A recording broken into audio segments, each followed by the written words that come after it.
In this guide, I'm going to show you guys how to fix Claude shine up problem. Let's get started. First thing you want to do is check your internet connection.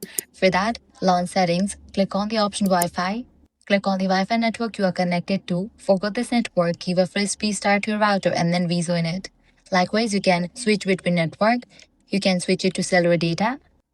Then enable for the option airplane mode, wait for a few seconds and then disable it. This will refresh your network.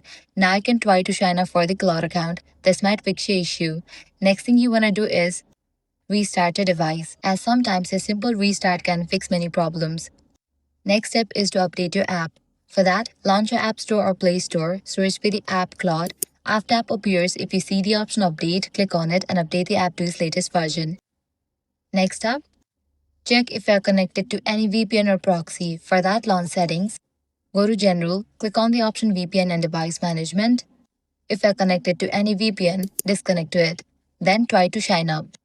With these, your problem might be fixed. Lastly, what you want to do is completely delete Claude app from your device and reinstall it. And that's it. These are the fixes for Claude shine up issues. If this guide helped you out, do not forget to like, share, and subscribe. Thanks for watching.